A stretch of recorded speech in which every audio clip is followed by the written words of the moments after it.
Ça, il faut que je vous le raconte. Je peux pas faire autrement que de vous le raconter. Parce que ça s'est passé il y a des années, j'y pense encore. Ça a devenu une base, une référence. À une époque, j'ai gagné un petit peu ma croûte en travaillant sur les marchés.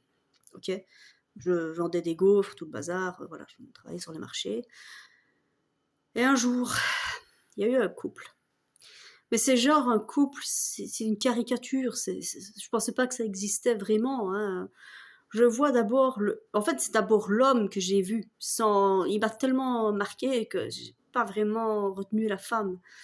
Il passe devant le stade, déjà bien bedonnant, mais truc. Enfin, quand je dis bien bedonnant, c'est pour rester poli, parce qu'on était vraiment dans le cliché du cliché. On est dans le top du cliché. Hein. Hein, le gars, le tong, hein, déjà il vient en tong, short, tout poilu de partout, on dirait un babouin, mais c'est pas grave, hein, chacun fait ce qu'il veut, hein, avec son gros ventre, hein, comme ça.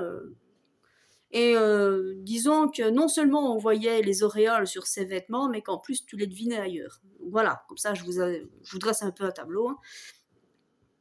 Maintenant, c'est une personne qui doit certainement voir la vie de différentes couleurs, puisque ses dents sont elles-mêmes très colorées. Et comme ça, vous savez ce que j'ai vu. Voilà, je ne peux pas vous l'exprimer avec plus de sincérité. Et je le vois. Putain, je vous promets, ça va rester toute ma vie dans mon esprit. Il arrive devant le stade. Il fait... J'essaye de gonfler mon ventre pour faire comme lui, mais j'y arrive pas. Il se caresse le ventre. Je vous promets, c'est un truc de malade.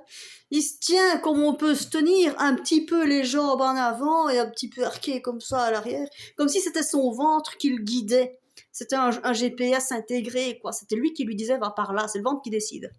Et il s'arrête devant le stade. Et puis il fait cette phrase. Chou, tu vas te gonfler une saucisse. Putain, voilà. Ça, je vous promets, ça fait des années. Et moi, quand je rencontre des gens qui sont un peu over, j'ai directement cette phrase qui vient dans mon esprit.